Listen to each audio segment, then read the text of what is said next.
In this demonstration, we are going to look at how to set up closed captions or live subtitles in installed PowerPoint for Windows. Closed captions or live subtitles are very helpful to have turned on for students who are deaf and hard of hearing, students with auditory or language processing needs or learning needs, and really they're helpful for anybody.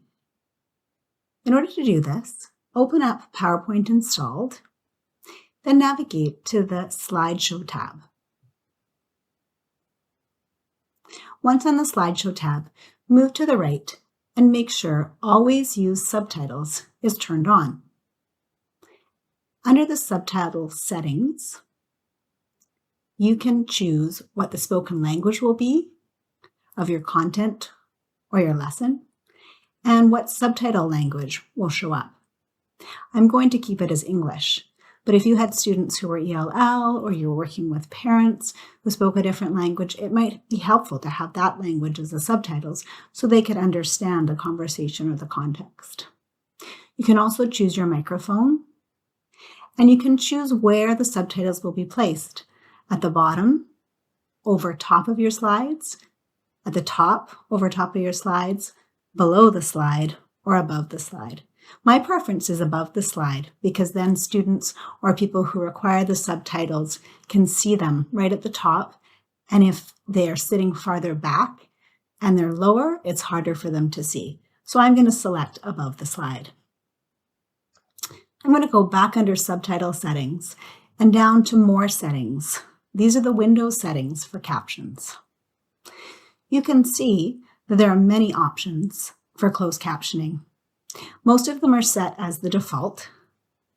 I tend to choose caption color as a yellow or black so that I have higher contrast, but here's where you may want to talk to your students who might require subtitles or captions and find out what their preference is. I'm going to select yellow for high contrast. You can select the caption transparency. I will leave it as default. You can set the caption style. These are different fonts that will be displayed. I tend to like the proportional serif, but again, you could talk to your students, see what their preference is.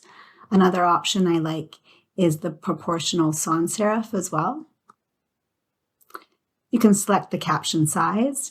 If I'm presenting to a larger group of people in a bigger room, I tend to make the captions 200%.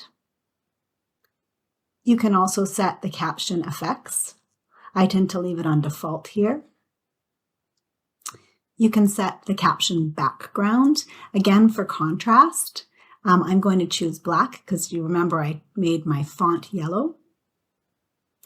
You can choose your background transparency. I'll leave mine as default. And there are other settings that you can choose. Now, if we X out of these Windows settings for closed captions, which can also be accessed by typing closed captions in your search bar on the lower left. But I'll X out of them and go back to my PowerPoint. Now, if I start my slideshow, I can select from beginning in the top left-hand corner, or I can select the slide presentation in the lower right. It will take a second for the live captions to start, but you can see they start to type on the screen as I'm speaking. Like I said, live captioning is very helpful for people who are deaf and hard of hearing, have processing and learning needs, and different language learners. It's free, it's easily accessible, it's quick to enable, and it's built into many of our Microsoft products and many other apps. It's also available in many languages.